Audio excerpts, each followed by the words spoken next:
ధీరజ్, ప్రేమ ఇద్దరూ కూడా కారు షోరూమ్‌కి వెళ్లి కారు కొనడానికి చూస్తూ ఉంటారు. ఏ కారు కొనాలా అని ధీరజ్ చూస్తూ ఉంటే ప్రేమ వద్దని చెప్తూ ఉంటుంది. అయినా కానీ ధీరజ్ కారు కొనేందుకు సిద్ధమవుతూ ఉంటాడు. చివరికి ఒక కారు నచ్చిందని అదే కొంటానని అంటూ ఉంటాడు. ఈలోపు ఇంట్లో ప్రేమ, ధీరజ్ కనిపించకపోయేసరికి నర్మద ప్రేమకు ఫోన్ చేస్తుంది. నర్మదాతో మాట్లాడుతూ ప్రేమ ధీరజ్ కారు కొంటున్న విషయాన్ని చెప్తుంది. ఇక నర్మద తన మనసు ఏమీ బాలేదని, ఇంటికి వస్తే నీకు కొన్ని విషయాలు చెప్పాలని అంటూ ఉంటుంది.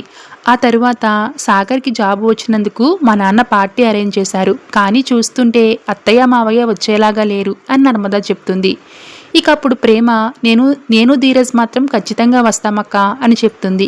ఈలోపు నర్మద ప్రేమతోటి ఏమీ అనుకోకపోతే నీ నగలిస్తావా ప్రేమ, ఫంక్షన్‌కి పెట్టుకుని తిరిగి వచ్చాక ఇచ్చేస్తాను అని అడుగుతుంది. దానికి ప్రేమ అలా అడుగుతావేంటక్క, స్వతంత్రంగా తీసుకునే హక్కు నీకుంది అని అంటూ ఉంటుంది. ఇక వల్లి అందంగా పార్టీకి రెడీ అవుతుంది. భాగ్యం మాట్లాడుతూ ఇన్నాళ్ళు నర్మద మన చేతికి చిక్కింది. ఆ ఫంక్షన్లో నువ్వు నర్మదాని చెరుగుడు ఆడుకుని చుక్కలు చూపించు. నేనిక్కడే ఇంట్లో శకునులాగా పాచికలు వేసి మిగతా కథ నడిపిస్తాను అంటుంది.